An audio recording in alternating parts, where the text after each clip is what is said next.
오늘은 누르기의 비유라는 말씀으로 함께 은혜를 나누고자 합니다. 마태복음 13장의 말씀을 보면은 예수님께서 여러 가지 비유의 말씀을 하셨는데 그 중에서도 이제 네 번째 비유의 말씀이 바로 누르기에 대한 비유의 말씀이 네 번째 예수님의 비유의 말씀입니다. 이 누룩 비유의 말씀은 아주 짧게 한 절로만 기록되어 있습니다. 그래서 오늘은 저도 말씀을 좀 짧게 드려야만 되지 않겠느냐 그렇게 생각을 합니다. 그러나 누룩이 가루 서말 속에 들어가서 전부를 부풀게 한 것처럼 하나님의 말씀이 여러분의 마음속에 깊이 스며들어서 여러분의 마음에 심령 속에 하나님의 은혜가 풍성하게 부풀어 올릴 줄로 믿습니다. 옛날에 어떤 시골 농부가 자기 밭에 수박을 심었습니다. 이제 수박들이 열매를 많이 맺어가지고 풍성한 결실을 맺게 되었습니다. 그 농부는 너무나도 마음이 기뻤습니다. 그런데 어느 날부터 밤에 수박이 한 통, 두 통씩 사라지게 되는 것입니다. 너무나 마음이 아팠습니다. 그래서 밤에 나와서 열심히 지켰음에도 불구하고 그 도둑들은 어떻게 가져가는 건지 꼭 그 수박을 한 통씩 가져갔습니다. 그래서 여러 가지 아이디어를 생각하다가 농약을 갖다가 주사기에 넣고 그 주사기로 인해서 수박 한 통에 농약을 집어넣었습니다. 그리고 크게 현수막을 하나 작성을 했습니다. 이 밭에 수박 한 통에 농약이 들어있음. 이 농약을 먹고 죽어도 주인은 책임지지 않겠음. 주인백. 그렇게 해서 현수막을 걸어놨습니다. 그렇게 해놓으니까 한 일주일 동안은 수박을 가져가지 못했습니다. 그런데 갑자기 현수막이 하나 더 생겼습니다. 이 밭에는 수박 두 통에 농약이 들어있음. 한 통은 주인이 알고 또 한 통은 도적이 알고 있음. 도적 100.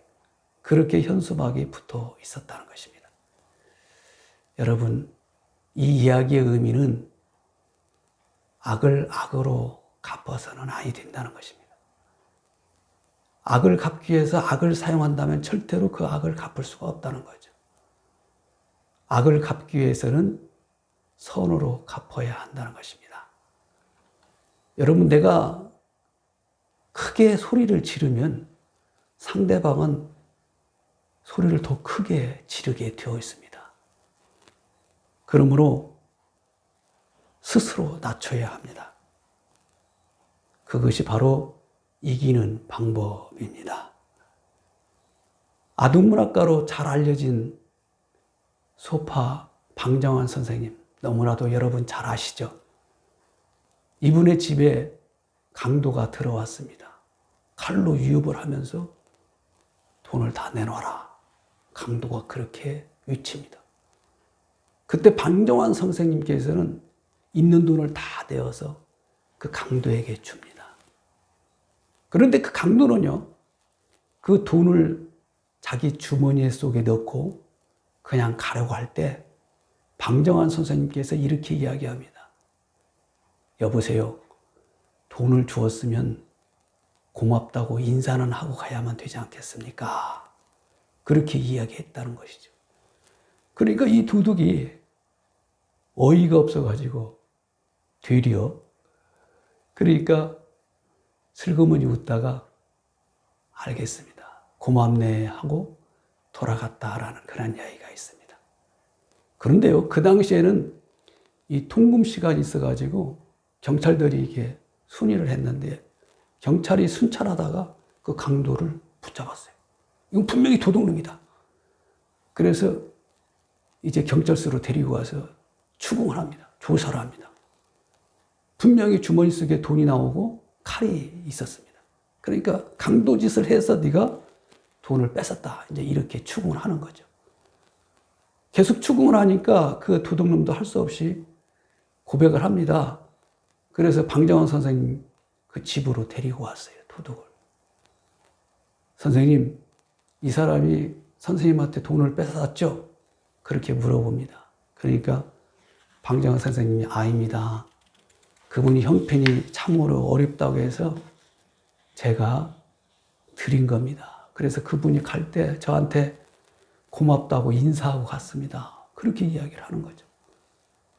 그러니까 이 경찰들 상황에서 볼 때는 분명히 강도짓을 해서 돈을 뺏은 것으로 추측이 되는데, 본인이, 방정환 선생님 본인이 그게 아니다라고 하니까 할 말이 없죠.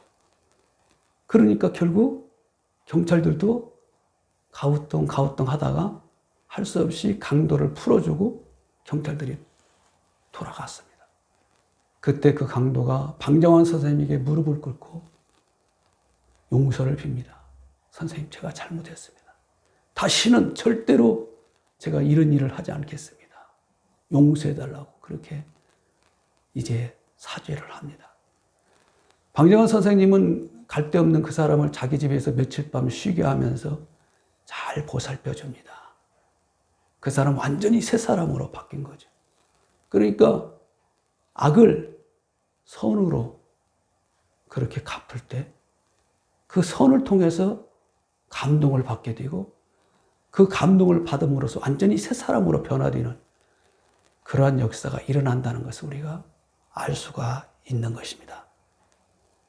오늘 누룩의 비유를 통해서 예수님께서 말씀하시는 바가 바로 그런 의미가 담겨져 있습니다. 누룩이 가루 서말 속에 들어가서 가루 전체를 부풀게 합니다. 이와 마찬가지로 이 시대에 우리가 누룩이 되어서 이 세상에 정말 많은 좋은 영향력을 끼치는 그런 성도가 되어야만 될 줄로 믿습니다. 그래서 오늘 본문 말씀을 세 가지로 구분해서 살펴보고자 합니다. 첫 번째로 가루의 양이 서말이라고 하였습니다.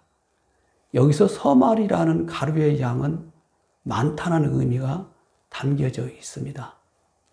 유대인들은요, 떡을 충분히 많이 한다라고 표현할 때 서말이라고 그렇게 표현을 합니다. 그러니까 많은 양, 충분한 양을 가루 서말이다. 그렇게 표현을 하는 거죠.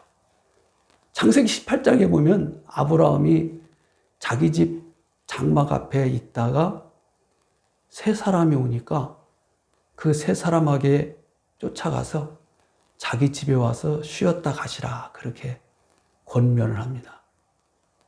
그리고 자기 집에 모셔놓고 자기 아내 사라에게 고운 가루 세 스아를 떡을 만들어서 이분들에게 대접하자 그렇게 이야기합니다.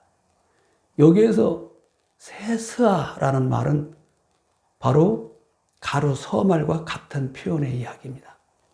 그러니까 귀한 손님에게 충분하게 드실 수 있는 떡을 만들어라, 그런 양을 만들어라 라는 그런 의미가 담겨져 있습니다.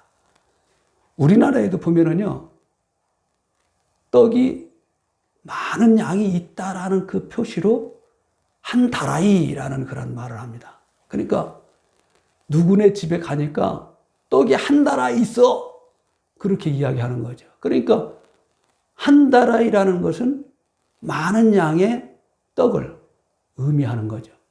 그러니까 가루 서말, 가루 세스아, 한 다라이, 이 말은 어떻게 보면 똑같은 의미의 말이다 이렇게 말씀을 드릴 수가 있는 것입니다. 아무튼 많은 양의 가루 서말 속에 적은 양의 누룩을 넣습니다. 그러니까 적은 양의 누룩을 넣었음에도 불구하고 가루 서말은 완전히 부풀었다는 거죠. 이 말의 의미는 이 가루가 누룩에 영향을 주었다는 것이 아니고 이 누룩이 가루에게 영향을 주었다라는 그런 의미입니다.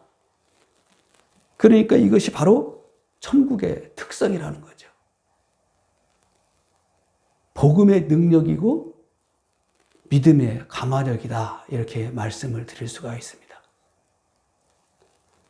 우리 예수님께서 이 천국을 작게 시작을 하셨습니다. 그 당시에 또 온갖 핍박이 있었습니다. 그럼에도 불구하고 천국은 아주 점점 확대되어 가는 그런 역사가 일어나는 것을 우리가 볼 수가 있는 것입니다. 여러분이 이 시대에 누룩이 되어야 합니다. 정말 영원한 그 나라를 바라보면서 우리에게 주어진 그 귀한 사명, 그 누룩의 사명을 통해서 이 세상에 충성스럽게 그 누룩의 사명을 감당하는 성도가 되어야만 될 줄로 믿습니다. 둘째로 가루 서말 속에 누룩을 갖다 넣었다라는 것입니다. 누룩은 넣어야 한다는 것이죠. 누룩을 갖다 넣어야 영향력을 발휘할 수 있다는 것입니다. 누룩의 영향력이 아무리 크다 할지라도 선반에 넣어두고 갖다 넣지 않는다면 그 누룩의 영향력은 나타낼 수가 없는 것입니다. 아무 의미가 없다는 것입니다. 아마도 본문에 등장하는 여자는 가루 서말 속에 누룩을 깊이 넣었다라는 것입니다. 그래서 이 가루 서말이 온전히 다 부풀었다는 것이죠. 그러니까 누룩을 깊이 넣었기 때문에 가루가 부풀었다는 거죠. 누룩을 넣지 않는다면 가루가 부풀을 수가 없는 겁니다. 여러분, 예수님께서 여러분을 어떻게 사랑하셨습니까? 높고 높은 보좌 위에 그냥 앉으셔서 우리를 바라보면서 사랑하셨습니까? 아닙니다. 예수님께서는 낮고 낮은 이 세상에 누룩이 되셔서 이 세상을 찾아오셨습니다. 그러니까 여자가 가루 서말 속에 누룩을 갖다 넣는 것처럼 하나님을 우리를 사랑하시기 때문에 예수 그리스도를 한 줌의 누룩으로 이 세상에 보내셨다는 것입니다. 이제 그 사명을 누가 감당해야만 되겠습니까? 이 누룩의 사명. 이 누룩의 사명을 바로 여러분이 이제 이어받아야만 됩니다. 왜냐하면 예수님께서 직접 이 세상에 누룩으로 오셔서 우리에게 본을 보여주셨어요. 예수 그리스도의 사랑을 우리에게 보여주셨어요. 우리는 그 예수 그리스도의 사랑을 이어받았습니다. 그러므로 그 사랑을 우리도 나눠줘야만 돼요. 받은 것으로 끝나는 것이 아니라 나눠주는 그런 삶을 살아야 될 줄로 믿습니다. 밀림의 성자였던 알버트 수바이처 박사, 여러분 너무나도 잘 아시는 분이죠. 이분은요, 대단한 사람입니다. 음악가입니다. 어떻게 보면 오르간도 연주하는 연주가였고 또 철학가였어요. 철학 박사, 또 신학 박사, 의학 박사, 의사 선생님이기도 했습니다. 그러니까 학문으로, 학자로는 대단한 분이죠. 그리고 상류층의 사람이었어요. 어떻게 보면 부자로 살은 아주 여유롭게 살 수 있는 그러한 사람이었습니다. 늘 하나님 말씀을 묵상하면서 그러나 사는 그러한 수바이처 박사였습니다. 어느 날 하나님 말씀을 묵상하는데 이 부자와 거지 나사로라는 그 말씀을 묵상하게 되었습니다. 그 말씀을 묵상하면서 그러면 이 시대에 과연 부자는 누구냐? 누가 부자냐? 과연 이 시대에 거지 나사로는 누구냐? 그런 생각을 갖게 된 거죠. 그 생각을 하면서 하나님 말씀을 묵상하는데 깨달음을 받게 된 겁니다. 아, 이 시대의 부자는 바로 나구나. 내가 부자구나. 자기 자신이 부자라는 것을 깨달은 거예요. 그리고 이 시대의 거지 나사로는 아프리카 밀림에서 살고 있는 흑인이다. 그렇게 생각을 하게 된 겁니다.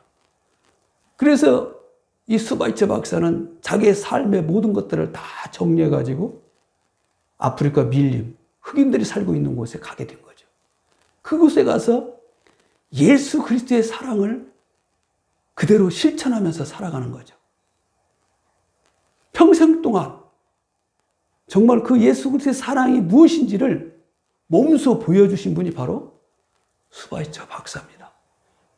어느 날 치료를 받고 가다가 한 여인이, 그 흑인 여인이 스바이처 박사에게 물어봅니다. 박사님은 정말 여유롭게 상류층에서 멋있는 삶을 살 수 있는 분이신데 왜 이렇게 이곳에 오셔서 고생을 하고 계십니까? 그렇게 물어봤어요. 그러니까 그 스바이처 박사가 저는요, 말로 다른 사람을 감동시킬 수 있는 재주가 없습니다. 내가 예수님의 사랑을 글로써 말로써 많이 표현하려고 했는데 다른 사람들이 잘 그걸 이해를 못했습니다. 받아주지를 못했습니다. 그래서 할 수 없이 예수님께서 이 땅에 오셔서 몸소 사랑을 우리에게 해주신 것처럼, 사랑을 보여주신 것처럼 나도 예수님의 본을 받아서 내 행동으로 여러분에게 예수 그리스도의 사랑을 전하고자 이렇게 이곳에 왔습니다. 그렇게 이야기했다는 것입니다. 그러니까 우리 예수님은 한 줌의 그 누룩이 되어서 가루 서말인 이 세상에 직접 오셔서 그 사랑을 전했다는 거죠.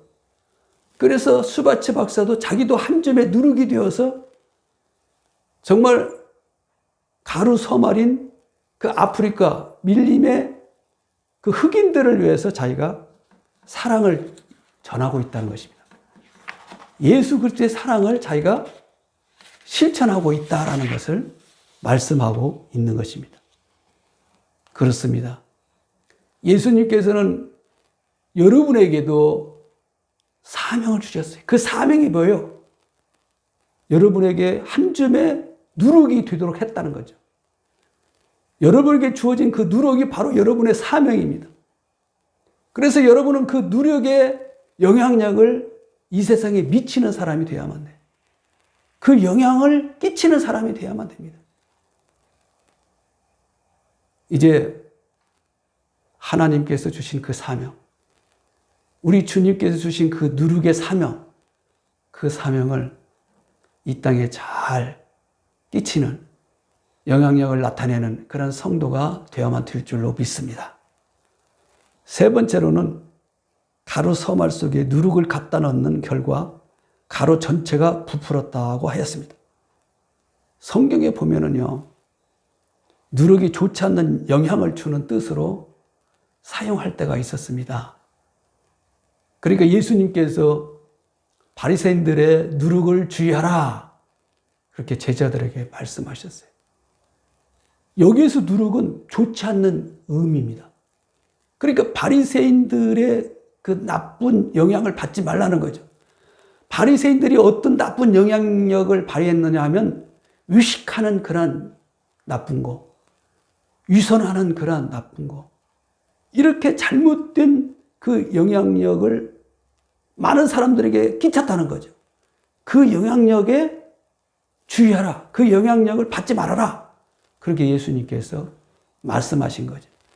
그걸 이제 누룩의 비유로서 말씀하신 거죠. 그러니까 이 누룩은 아주 적은 양이라 할지라도 영향력이 크기 때문에 좋은 누룩은 좋은 영향력을 많이 끼칠 수 있지만 나쁜 누룩은 나쁜 영향력을 많이 끼칠 수가 있으니까 조심해야 한다는 겁니다. 조심해야. 나쁜 누룩을 잘 구별해서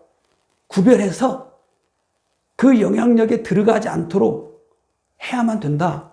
이 바리새인들이 나쁜 누룩의 역할을 했다는 거죠. 그걸 예수님께서 강조하신 것을 볼 수가 있습니다. 이스라엘 백성들은요, 지금도 6월절이 되면 한 주간을 누룩을 넣지 않는 그 떡을 먹습니다. 이 떡 속에 누룩을 넣지 않으면요, 떡이 아주 단단해지고 맛이 없다고 그래요. 딱딱해지는 거죠. 왜 한 주간 6월절에 그 단단한 떡을 먹느냐? 자기 조상들이 출애굽할 때 정말 누룩이 들어가지 않는 빵을 선조들이 먹었다는 거죠. 그거 빵을 먹으면서 얼마나 고생을 했느냐는 거죠. 그러니까 자기들이 실제로 체험을 해보는 거죠. 우리 조상들이 이렇게 고생을 했구나. 이렇게 힘들었구나. 그걸 체험하면서 자기 후손들에게 우리가 하나님 앞에 바로 서고 하나님 말씀에 순종을 잘해야지, 그렇지 않으면 이렇게 고생한다. 그걸 보여주는 거예요. 그래서 우리가 하나님 말씀 안에서 하나님 말씀 붙들고 하나님 뜻대로 살자. 그걸 이제 후손들에게 교훈을 주는 거죠. 우리나라도 6.25라는 무서운 전쟁이 있었습니다. 사실 6.25 때 제대로 먹고 지낼 수 있는 것들이 없었죠. 그래서 많은 사람들이 이 개떡을 붙여서 이렇게 생명을 유지했었습니다. 그래서 지금도 뜻 있는 사람들은요, 우리의 선조들이 이렇게 고생을 했다라는 것을 후손들에게 알려주기 위해서 이 개떡을 붙이는 행사, 개떡을 먹는 그런 행사를 갖는 모습을 볼 수가 있습니다. 그렇습니다. 우리가 하나님 말씀 안에 살지 않으면, 하나님의 뜻대로 살지 않으면 우리는 그 누룩이 들어가 있는 맛있는 떡을 먹을 수가 없어요. 어떻게 보면 누룩이 들어가지 않는 딱딱한 떡, 정말 맛이 없는 떡을 먹고 살 수밖에 없습니다. 그러므로 우리는 하나님 말씀 안에서 하나님 말씀에 순종하면서 잘 살아가는 그러한 성도가 되어야만 될 줄로 믿습니다. 정말 우리는 이 땅에 살면서 우리 이웃들에게 누룩이 되어서 정말 살맛나는 우리의 사회가, 우리의 공동체가 다 될 수 있는 그러한 성도가 되어야만 될 줄로 믿습니다. 사랑하는 성도 여러분, 우리의 삶이 내가 있는 처소에서 누룩과 같이 좋은 영향력을 발하는 사람이 되어야만 될 줄로 믿습니다.